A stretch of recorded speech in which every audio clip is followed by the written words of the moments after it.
Well, good morning, or good afternoon, or good evening, depending on when you are listening to Radio Science News.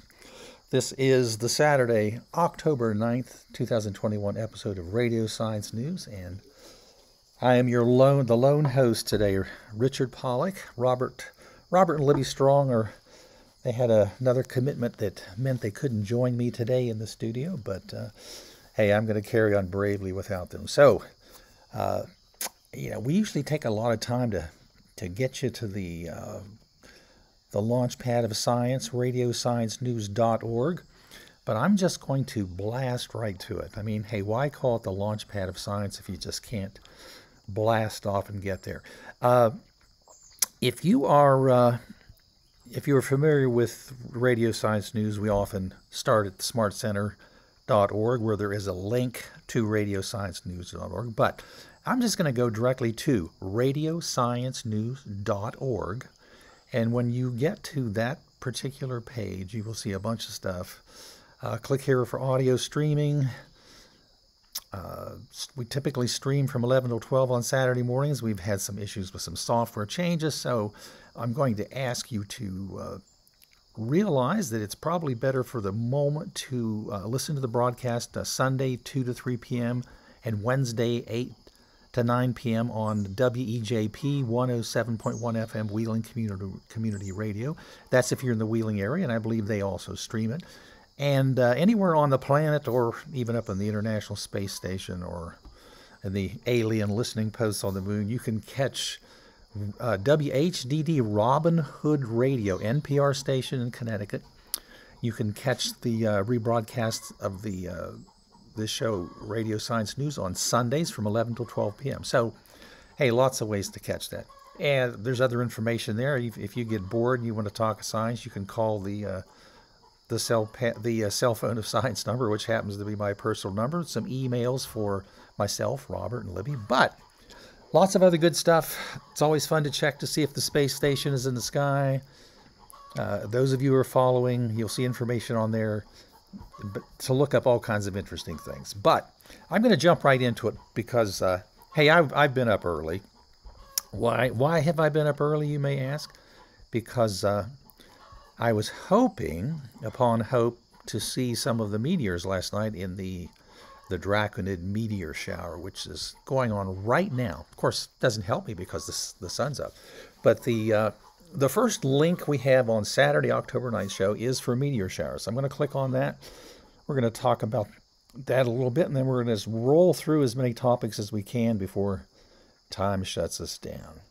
So this is kind of fun for those of you who enjoy hanging out. You know, it's really nice to go outside, put down a something on the ground like a sleeping bag, or I prefer one of those beach chairs that leans way back so you can look up at the sky, hang out with some friends, watch for meteors. So in October we have some opportunities. 2 October meteor showers. Best time to watch as the Draconids and the Orionids peak. If you're familiar with meteor showers, they're typically named after constellations in the sky where it seems that the meteor shower emerges. It has to do with the fact that we're actually, as it says, the Orionid meteor shower occurs each October, and then that's the one they're mostly talking about. But further down, they talk about the annual Draconid meteor shower, scheduled to reach its peak literally kind of late last night, early this morning, and I'm talking about the 8th of October into the 9th. But it typically lasts, let me click on the Draconids and let's get their exact description.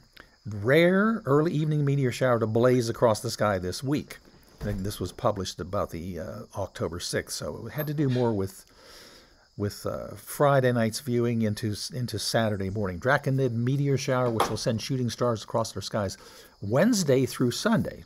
So you haven't really missed it. If you didn't catch the peak night, it says October 6th through 10th. The rare meteor shower that offers up most of its display in early evening rather than after midnight. So as I was going to say, when they talk about naming a meteor shower, they're talking about what they describe as the radiant point. The radiant point for the Draconids is highest in the sky, near the head of Draco, the dragon constellation in the northern sky, early in the evening. So that's kind of nice because you don't have to stay up real late or plan on getting up early as I did. Sadly, in my region of West Virginia, near Wheeling, out here in the wilds of Marshall County, when they talked to one person described that sometimes apologize for my chicken, the Draconids are sometimes like a drizzle of meteors, but in my location it was just a drizzle of drizzle. So anyway, great a great meteor shower. And the more impressive one is usually the Orionid. So let's talk about the Orionids. The Orionid meteor shower occurs each October when the Earth passes through the tiny particles of space debris from the famous Halley's Comet. And, since I am mobile, I'm going to take my laptop on the side of the house where the chickens aren't trying to join the show. So it says even though October is known for its colorful foliage and Halloween treats, 2 upcoming meteor showers will add some glitter to the autumn sky. So let's click on what it says about the Orionid. Let's get the specifics on that one. And it clicks to, it goes to a couple separate stories. That's nice. The Orionid meteor showers 221 light up the sky after the Draconids. And this is actually, I was kind of surprised to see this on Newsweek. I like it when some of the bigger media giants actually talk about science, so this is cool. It says here the month will reach its peak soon after medium strength shower that sometimes reaches high rates of activity. Meteor shower will be active between September 26th and November 22nd. And as they calculate, it will probably reach its peak October 20th to 21st, according to the American Meteor Society. Now, there is a problem because the moon will be completely full, but you'll still have the chance to see some of the brighter ones. It's a normal year, 10 to 20 visible meteors per hour in a dark location. You'll see fewer because of the moon, but of course that doesn't mean you give up on it. That's kind of neat to see that it goes for such a long period of time. And you say, why does that meteor shower go for such a long period of time and the other one is a bit shorter? Because it's all about the Earth as it's traveling through space, intersecting with the remnants, the dust of various comets. So, hey, it's always fun to do. Even if you don't see any, it's like fishing. At least you tried, So meteor showers, cool thing to see. Let me get back to my launch pad of science at radiosciencenews.org. I'm going to take, because I'm in a local area where we have a wonderful museum in Moundsville, West Virginia, that does nice events. This one is actually Gourd's on your launch pad of science, but it has to do with a film called Lords of the Gourd.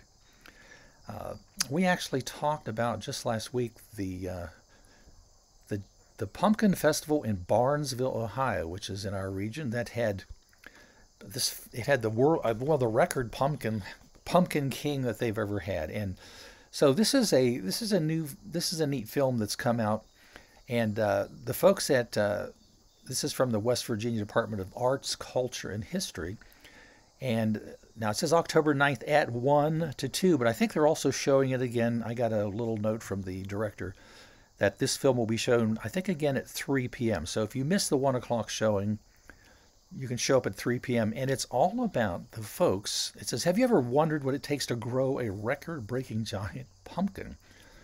Yeah, extreme. If you're an extreme pumpkin grower, you're going to want to see about this. And they interview a bunch of people who share their passion, and they give you tips for raising the orange giants.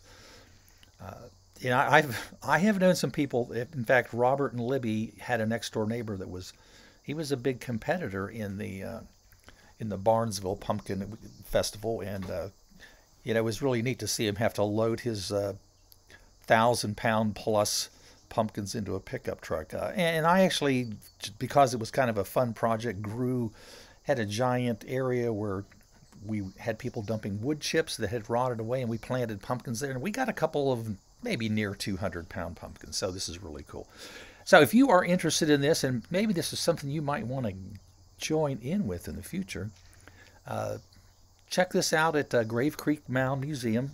And I think, as I said, they list here that it's going to be from 1 till 2, but you could double, if you look down below, they have a Facebook link, and you can double check on it. Within the Wheeling, Moundsville, Ohio, Eastern Ohio area, that's a great thing for you to do today, this afternoon.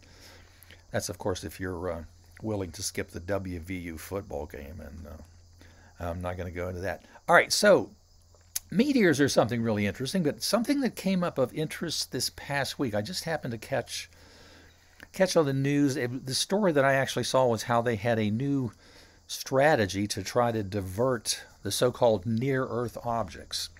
And so before I get to the story specifically about that, I found a really nice link to, we value your privacy. Okay, yeah, I appreciate that. And then I'm going to proceed.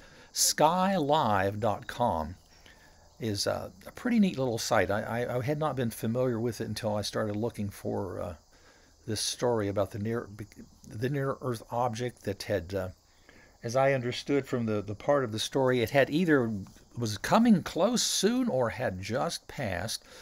And when I found this The Sky Live page, they have a really nice little chart, near-Earth objects, NEOs, and it said Earth's upcoming close approaches with asteroids. Now, I know you guys have all seen the Bruce Willis movies and all that, and you're familiar with the fact that a large, probably asteroid crashed into the ocean off of Mexico and caused huge damage. So I kind of worry about these. It doesn't keep me up at night, but I'm aware of the fact that these things do hit the planet Earth. So this is neat. It has a color-coded close approach less than 2 lunar distances, close approach less than 1 lunar distance, and then it really lights up when you have one that is less than 0.5 lunar distances. Now that's pretty close, and what that means is that this object will have passed literally like halfway from the Earth to the moon. Now that's a huge distance, but it's kind of a scary thought. And those are very rare and don't often happen. But if you check out your chart, they have the name for this particular one was 2021 TV1, and on October 3rd, it passed within. Let's see. There's the lunar distances, 0.41951 lunar distances. And then, strangely enough, on the same day, there were 2 others. October 3rd, and these were all less than, well, the one was over 2, but one was less than 1 lunar distance. So, just for fun, I'm going to click on 2021 TV1 and see what kind of information it gives. Oh, neat. So wow, this is great. It has a whole list of really. If you're really into all sorts of, this would be a rare bit of astronomy or astrophotography where you would try to actually, get a view of it as it passed, and it has the data there, which wouldn't help you much. I'm looking right ascension and declination, 0, 0, 0, 0. I guess that means it was just really close. Okay, it didn't hit us, so I'm not worried. Everything else looks. I'm scrolling ahead. This thing lists the meteors. Let's see. We've got. This just is the most up-to-date ones. It goes back, and then I think there is also a page later on. If you scroll down, you'll see some that are, much later into the 2020s. But for the most part, these are all the ones that have gone by and we're aware of. So that's pretty cool. Now, what are we going to do about this? Obviously, if you've seen the movies, this is something, or if you're an extinct dinosaur, you know that these things are profoundly important to our planet. In that, if a reasonably large one were to make it through our atmosphere and hit the planet or, explode, as an air burst, this would be very significant. So I'm looking at the page for NASA's DART mission, D-A-R-T. It says the mission will deliberately crash into an asteroid's moon in the name of planetary defense. Well, that seems fair to me. Now, the thing that struck me as kind of odd when I first saw this was that it was going to, it says that, let me read this to you again, because it says that it will be crashing into an asteroid's moon. Now, I've already played the video, and it basically just has a bunch of great music as it shows things. So I'm going to let you watch that yourself. But the DART mission is it's called the Double Asteroid Redirection Test, hence DART, and it's going to be launched November 23rd. SpaceX, SpaceX is getting into the game again. Vandenberg Air Space, it's the Space Force Base, excuse you, there's a little surprise. They have changed Vandenberg Air Force Base to Vandenberg Space Force Base. Well, that's kind of neat. So what they're going to do is this is a really cool project, because what they're trying to do is get some sense of how they can test an asteroid deflection technology, which is basically the idea of having something slam into it and change it. So what's kind of cool is they have Didymos and Dimorphos. It says 2 decades ago, a binary system involving a near-Earth asteroid was found to have a moon.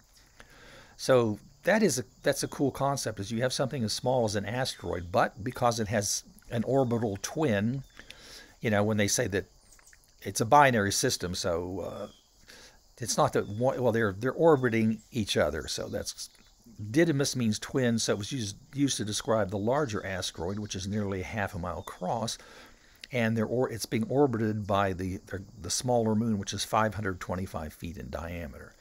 So the whole concept of this is that they're going to launch 2 satellites.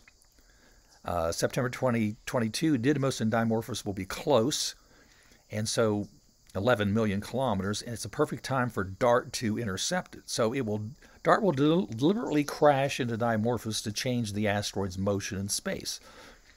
The collision will be recorded by a Lycia Cube, a companion CubeSat or Cube satellite that will be provided by the Europeans, in this case the Italian Space Agency. So long story short, and we'll cover this in 2022. I'm looking forward to when this happens. They're relatively small satellites, but if you're small and you crash into something at a great velocity, you carry a deal of momentum with you. It says DART will crash into Dimorphos moving at 14,763.8 miles per hour, and a camera on DART called Draco and an autonomous navigational software will help the spacecraft detect and collide. And then the other satellite's going to photograph that, or to send data back about that. So anyway, all this will be analyzed, and they're going to find out how much effect we can have on diverting a near-Earth object. And this is all good information, stuff we definitely need to know. All right, I'm going to plow through these stories. Usually Robert and I have a lot of fun chuckling about some of these stories, but here's one that's not a bit funny. If you were living on the West Coast, as some of my relatives presently are, you would be keenly aware that perhaps one of your trips to the beach might be canceled because damage to oil pipeline, which was off of some of the, I think, Manhattan Beach and all those areas. So it says the damage to oil pipeline may have occurred up to a year before the spill, investigators say.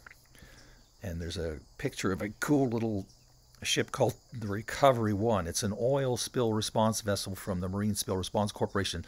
Sails along the Orange County coast on Thursday. And this story was updated recently, but it says that you've probably heard about this, and you can read about all the details. They're believing up to 131,000 gallons of oil. Now, the reason why they're kind of able to give what they think is an upper limit is because when they finally detected it after a period of time, they were able to, as I understand it, these are the pipelines that allow for offshore unloading of oil that then travels by pipeline to refineries that are right there in the Los Angeles area. It's kind of a surprising thing when you're driving south of Los Angeles when you realize how many oil derricks and tanks and things are just right there. So it says investigators suspect an initial anchor strike displaced a portion of the pipeline 105 feet. So somehow an anchor from some ship probably hooked on and dragged this thing, as they say, about 105 feet, and at the same time damaged its concrete casing. So now it's more vulnerable to other strikes or environmental stressors. And that environmental stressors is kind of an interesting thing, I think, later in the story. Anyway, they're looking at this now. They're going to go back. There was even an update on the news that talked about, nice little maps talking about where the oil was floating and where it's coming on shore. It says it's possible the initial strike just deflected the pipeline, and then additional stresses added later by either another incident or geological events. As you know, this is an earthquake zone. And then another thing they were looking at was that there were a series of big storms. So if you want to actually, in your mind or in your database, want to look at the effects of climate change, where here's an issue where you have pipelines laying on the surface, well, the bottom of the ocean is right on the the surface of the soil or substrate or sand, and then subject to being damaged by all sorts of things. So this is a story we'll continue to follow. It says Amplify Energy, the pipeline's operator parent company, said the firm learned of the leak at 8:09 a.m. on Saturday.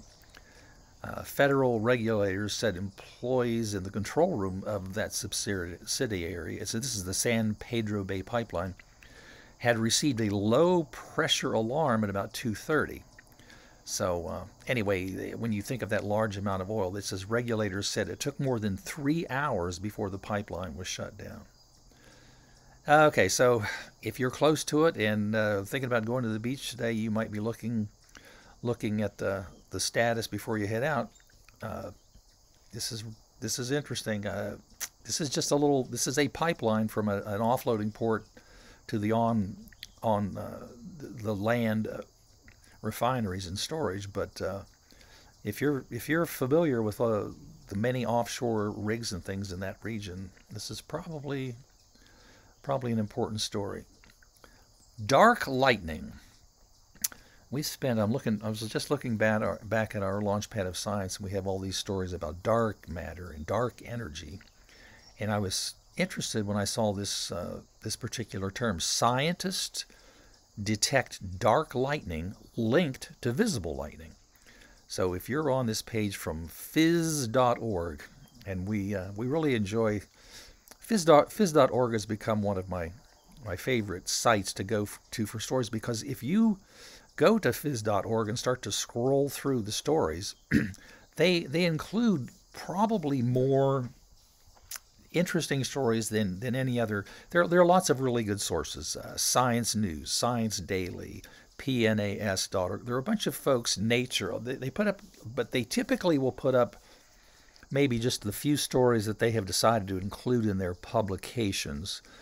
And phys.org includes a lot of stuff. And this particular story is fascinating because it says researchers have identified a burst of high energy radiation known as dark lightning immediately preceding a flash of ordinary lightning. The new findings provide observational evidence that the two phenomena are connected. And this is, as often is the case with something kind of new, the exact nature of the relationship between ordinary bright lightning and the dark variety is still unclear. So, and when they're saying dark variety, it would be something that you might not be able to detect visually. But let me scroll down here. It says dark lightning is a burst of gamma rays produced during thunderstorms by extremely fast-moving electrons colliding with air molecules. Researchers refer to such a burst as a terrestrial gamma ray flash. Actually, there's a cool little movie here. Let me play just a little bit and see if it's explaining things. Then I'll keep going. But if it's just Simultaneous observations of optical lightning and terrestrial gamma flash from space. Okay, it's a nice little video, but it's all you have to read through it. I hope they would narrate. Now, they do mention something that's really interesting in that there is a location near Lake Maracaibo in South America where they seem to see this continuously. So we'll keep looking at this. And I just in case you weren't sure, let me let you say to you that the bright flash. I have a dog that just can't stand the thunder. The flash of lightning doesn't bother him much. The thunder terrifies him. I have actually had a lightning strike within like 100 feet of my house because I'm on a sort of a high point in Marshall County, West Virginia. But the idea of a big burst of gamma rays, that could be a little bit, that could be kind of a frightening concept. So, and I don't want to get into how scary that might be.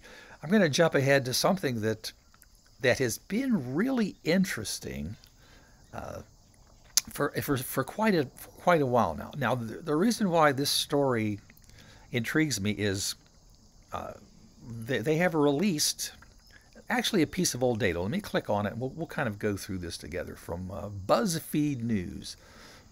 And BuzzFeed News, I mean, they cover all sorts of things. I'm looking up here. They've got Britney Spears and the Capitol riots and, all sorts of interesting things. But this is from their science division, and it's about the so-called Havana syndrome. And the initial reading of this declassified State Department report kind of gives you the sense that, well, maybe this is just all ado about nothing. So here's the headline from it. A declassified State Department report says microwaves didn't cause the Havana syndrome. Okay, now that makes it sound like that's the bottom line of the story, but not exactly. So it says the declassified State Department report obtained by BuzzFeed News initially dismissed the theory that microwave weapons are behind the mysterious neurological injuries in diplomats worldwide.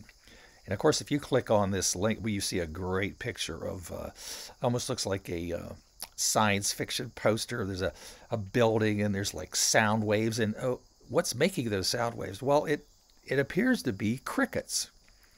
And according to, it says noise is linked. Now, again, this is another important thing because if we're talking about causality or any kind of definite, answer to this whole mystery, they're basically saying that noises linked to mysterious injuries among U.S. diplomats in Cuba were most likely caused by crickets, not microwave weapons, according to declassified scientific review by the U.S. State Department and obtained by BuzzFeed News. The State Department report was written by the Jason Advisory Group, an elite scientific board that has reviewed U.S. national security concerns since the Cold War. So now here's the kind of one of the key things. It was completed in November of 2018, which was 2 years after dozens of U.S. diplomats in Cuba and their families reported, and this is kind of what they're referring to. They reported hearing buzzing noises and then experiencing puzzling neurological injuries, including pain, vertigo, difficulty concentrating. Now, okay, the time frame is that this report, obviously, from the math, we started hearing about this in 2016. This report was done in 2018. And now, here we are in 2021, and they've just actually finally released this initial analysis, which I'm just going to say is a little bit old. It says the report originally was classified as secret. It concluded that the sounds accompanying at least 8 of the original 21 Havana syndrome incidents were most likely caused by insects. So all they're really linking, if you're a science person, you're thinking of, what was going on at the time. Well, I suffered this particular experience, and an airplane had gone over, a truck had gone by, but I was hearing these weird noises. All they're really doing here is linking the sounds that people reported. And so here's this little clip of it. It says, sounds are mechanical or biological in origin. We believe the recorded sounds are mechanical or biological in origin rather than electronic. So some folks were trying to think that it was kind of like a weird ray gun or some device that was producing this. down below it says, no plausible single source of energy, neither radio or microwaves nor sonic, can produce both the recorded audio video signals and the reported medical effects, the Jason report concluded. We believe the recorded sounds are mechanical or biological, okay, as we said. And it's most likely, if you're really into the insect source of this, the Indies short-tailed cricket. I'm telling you, those short-tailed crickets. Okay, so it says reports findings fly in the face of medical report. The State Department itself actually issued a thing saying the most plausible cause of the symptoms was some sort of a microwave device, and so that's all still up in the air. Long story short on this, it seems that it's kind of a bad idea, just because somebody goes, well, you know, people reported hearing a particular sound at the same time, and then kind of dismiss the whole concept or the whole idea of a syndrome or any kind of a thing happening because the sound happened at the same time that the particular experience did. From an analysis standpoint, it's kind of it's almost irrelevant, because obviously somebody you could hear a jet airplane go over at the same time somebody hit you with a ball bat, and you wouldn't dismiss the fact that you had been injured because this irrelevant factor was going on. And I'm gonna say, having lived for quite a while out here in Marshall County, where we have lovely katydids and crickets and all kinds of neat sounds, and if you're a resident of an area where the cicadas emerged this particular year, you know that the cicadas can be really, but that's not going to make any difference if at the same time somebody deployed maybe some type of a focused microwave beam, or as Robert and I have actually postulated that maybe it's like the gamma knife, where you can actually have multiple low-level beams that are undetectable that can focus at a point, like maybe your embassy. Anyway, so this story continues to be interesting in that they really just haven't got an idea. They were talking about people had concluded that the sound was mechanical, like a weird, like a concrete vibrating machine with worn bearings, or these particular crickets.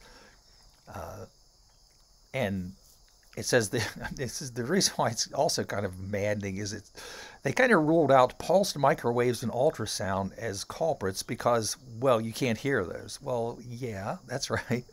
But the fact that something might have been deployed against you that you can't hear, while something else is in your environment that you can hear,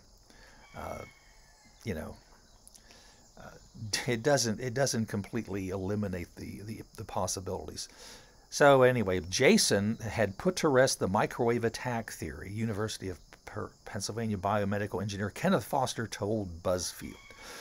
It says, while we can't rule out the idea that somebody might have been trying to harass the U.S. officers, the idea that these attacks were intended to cause injury is supported neither by a smoking gun nor by clearly identified victims. So, okay, I'm willing to go along with that. There's a bunch of other stuff.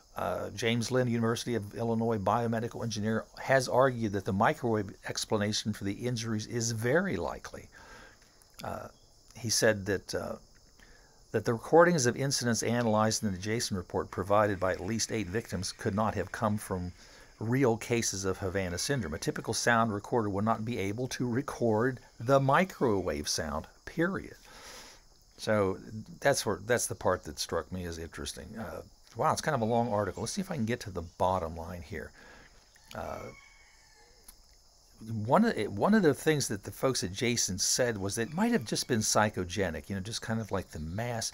It says, scientists also noted that while the suffering reported by affected individuals is real, mass psychology can also trigger neurological injuries in people. Jason believes such psychogenic effects may serve to explain important components of the reported injuries.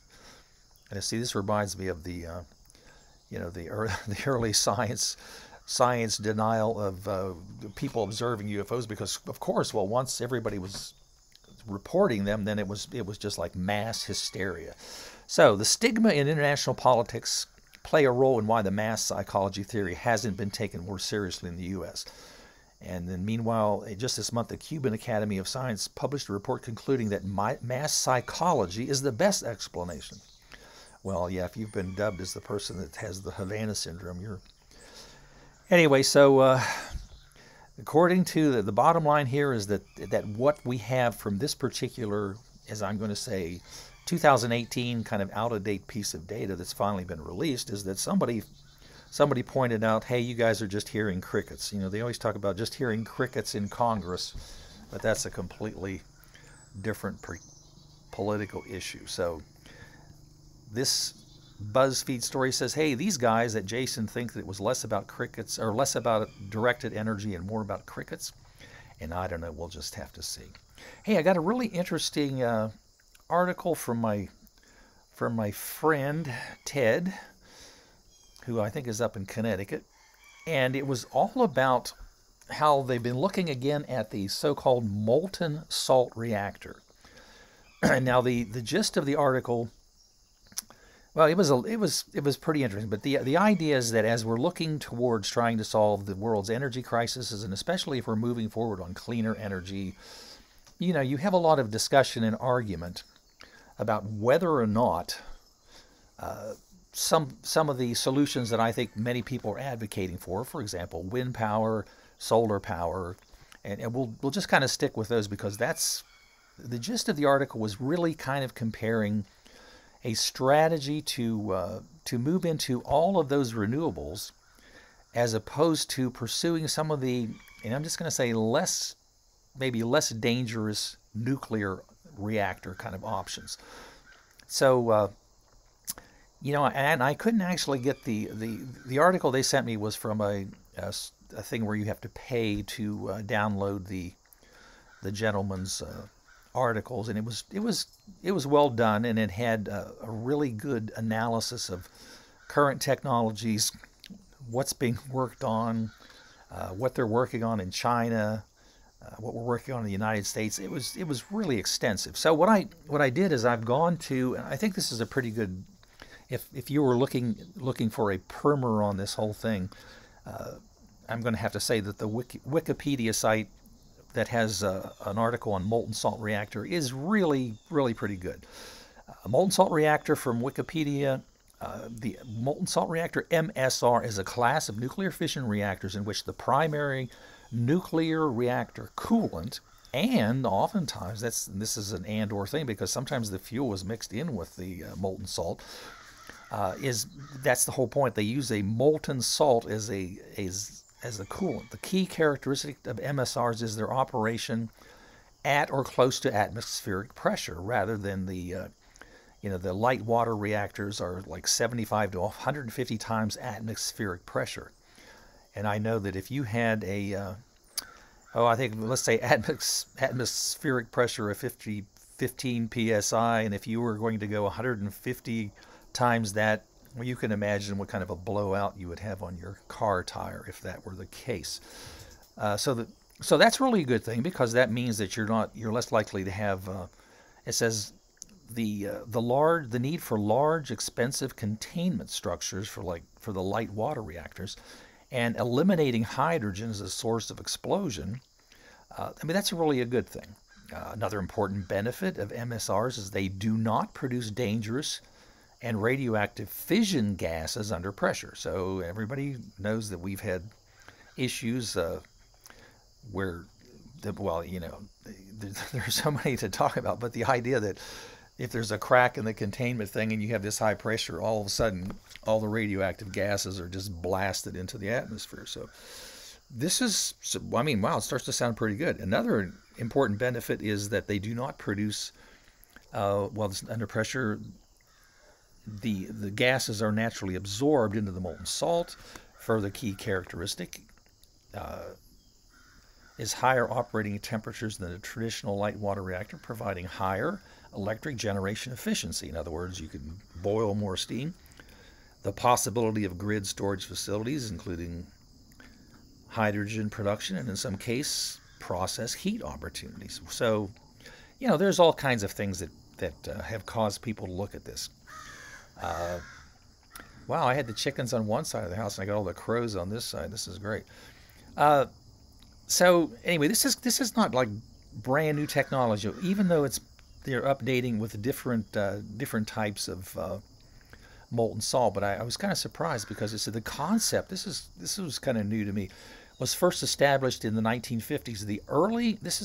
And there's a link to it on the Wikipedia page, for the aircraft reactor experiment was primarily motivated by the fact that the molten salt reactors could be small, and at that time they were considering the fact that we could have atomic airplanes.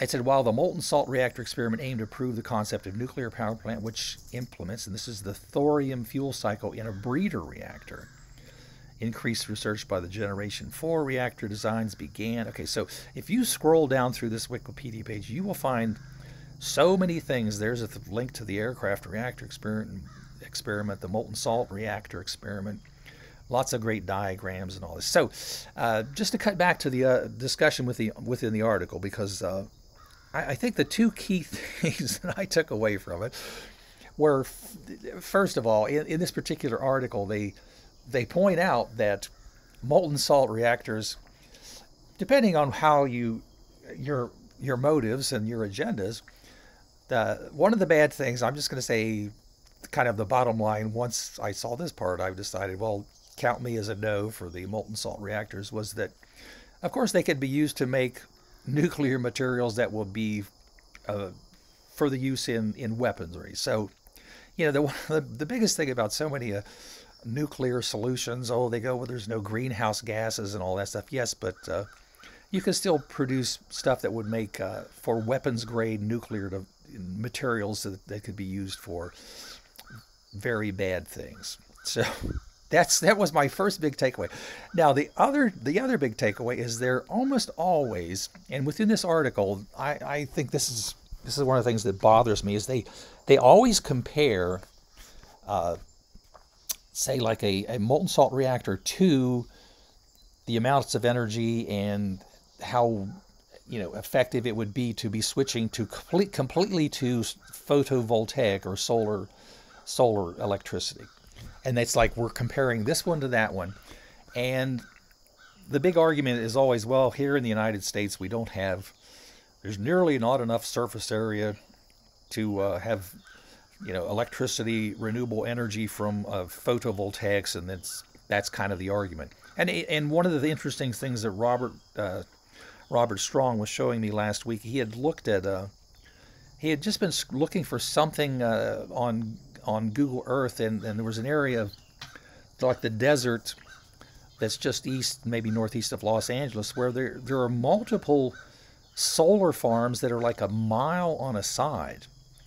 And kind of a surprising thing, and I had seen, if you fly in or out of Los Angeles, sometime you'll see these things, reflecting up from the ground. The amount of photovoltaic electricity being produced is really ramping up, and as Robert pointed out, well, for heaven's sakes, this is area of the desert where you pretty much have. Now, I don't want to diss the desert in any way, but the idea that out in the desert you would actually put square mile deployments of solar panels.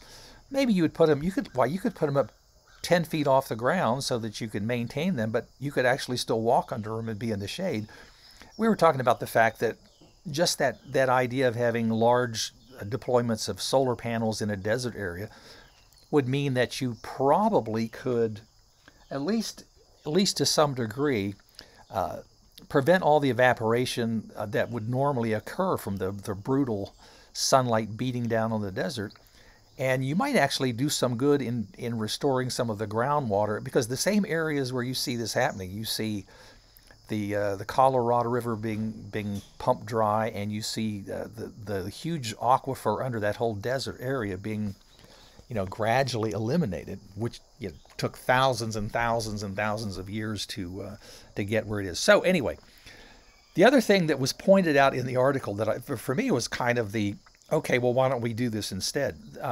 and this would be something you'd have to check out. But based just on the photovoltaic technology we have today, and as anybody who follows solar energy knows, it's improving all the time. We keep running across stories where even if it's just by percentages, but sometimes it's an article where they're saying, well, this will double the amount of electricity we're able to obtain. There are improvements happening in solar energy all the time when, in fact, these molten salt reactors, there's really nobody that has a practical one deployed right now, whereas there is practical solar deployed right now. And if you were just to compare the amount of energy that is projected to be needed as we go forward, the gentleman who wrote the article pointed out that, okay, so if you're worried about not having enough, you don't want to displace, homes or farms or anything for solar paneling.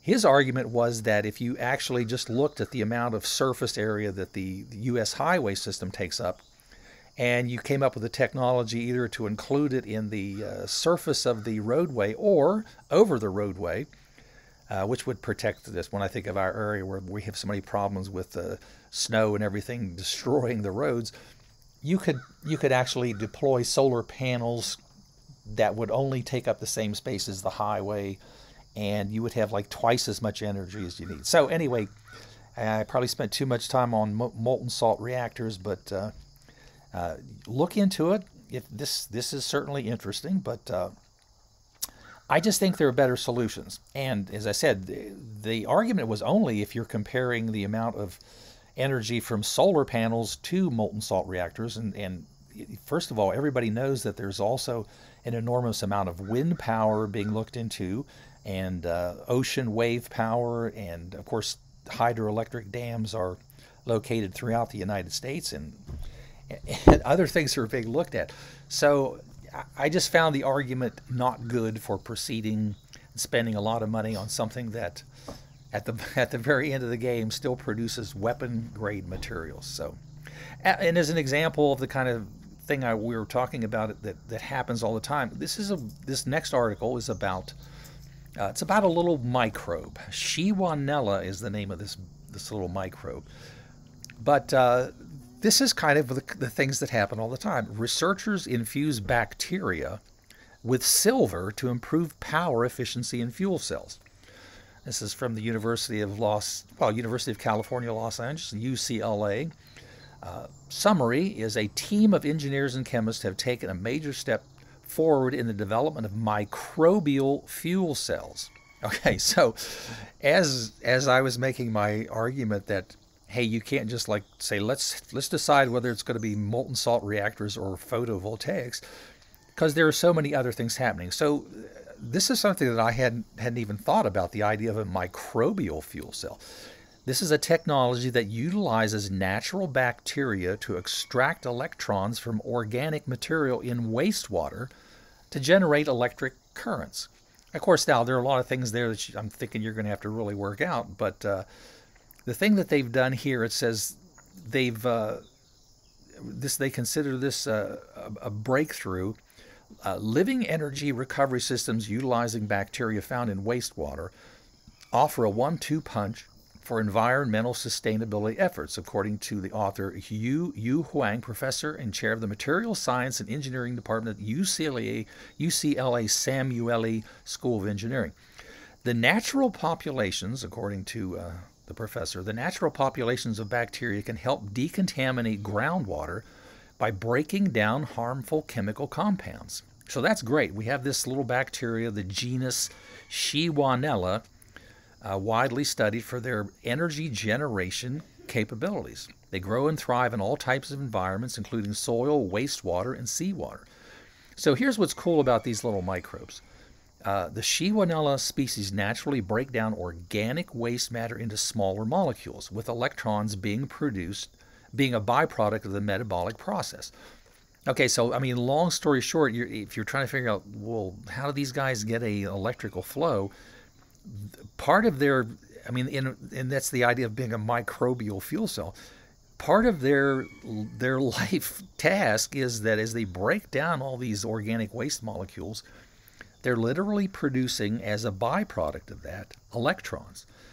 When the electrons grow as films on electrodes, the electrons can be captured, forming a microbial fuel cell that produces electricity. Okay, so now, of course, you're thinking this is not going to be a lot of electricity. And if you scroll down, it says they haven't been able to capture enough current from the bacteria to make this practical for industrial use. Few electrons move quickly enough to escape the bacteria's membranes and enter the electrodes to produce sufficient electrical currents. So you basically look at, you've got these little guys growing on the surface of an electrode, and what you're trying to do is figure out how to make this flow of electrons, more efficient. So here's what's cool, and that's why the guy doing this was part of the materials science department, obviously. To address this issue, the researchers added nanoparticles of silver. Now, you guys are probably familiar with having that in, people put that in their socks and underwear and Band-Aids and all sorts of things. So it's not like something that's not available out there. Those nanoparticles of silver were added to the electrodes. And the electrodes themselves are pretty sophisticated because it's composed of a type of graphene oxide. The nanoparticles release silver ions, which bacteria reduce to silver nanoparticles using electrons generated from their metabolic process, and then incorporate them into the cells. Once inside the bacteria, you now have this, the silver particles act as a microscopic transmission wire, causing more electrons, capturing more of the electrons produced by the bacteria. So at first this is a little complicated, but I think this is making sense. It says adding the silver nanoparticles into the bacteria is like creating a dedicated express lane for the electrons, which enabled us to extract more electrons and at faster speed.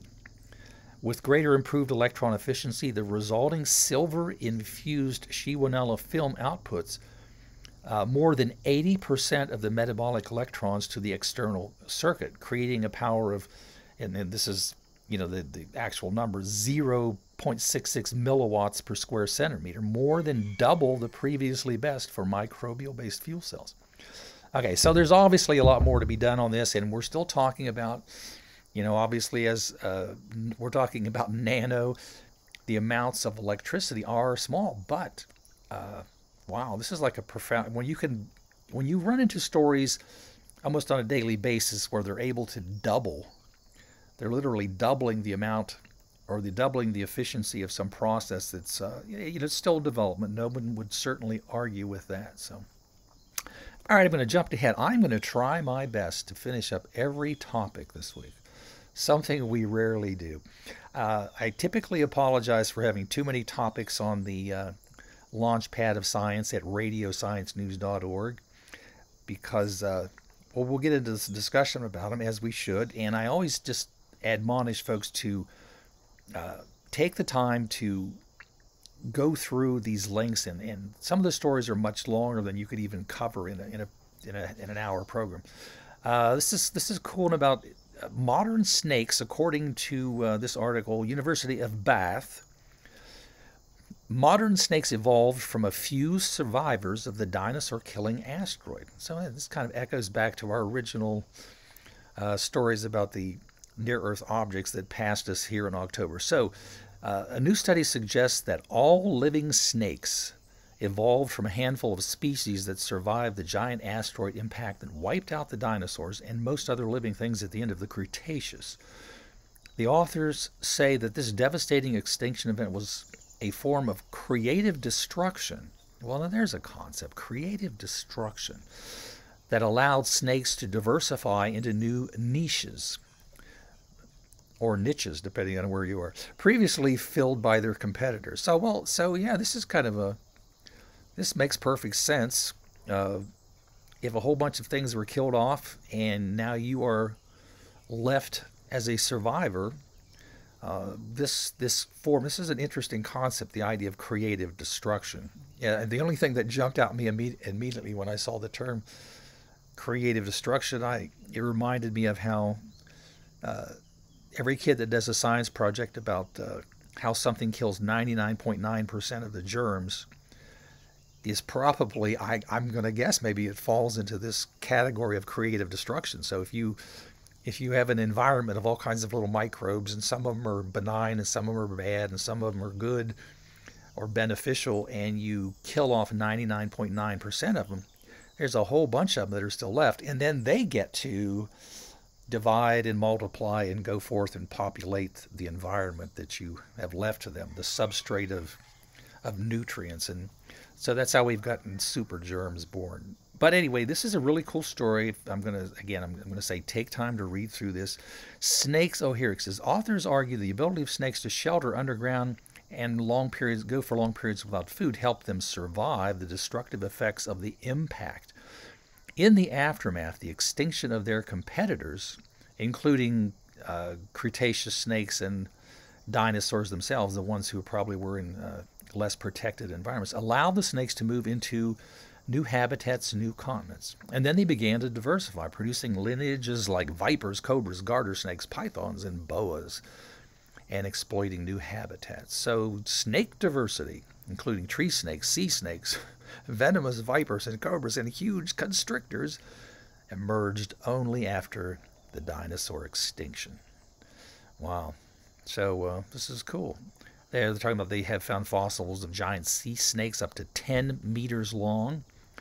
Oh my gosh, that could be the Loch Ness Monster. All right, I'm going to go back and see if I can finish. I see I've got like, oh man, I've only got 3 minutes or so. Vampire bats. Yeah, these are the stories that we kind of had left over from last week's that we never got to. Vampire bats, bloodthirsty vampire bats. We're getting close to Halloween, so this is a good story. And this is interesting. It says that the bloodthirsty vampire bats like to drink with friends over strangers.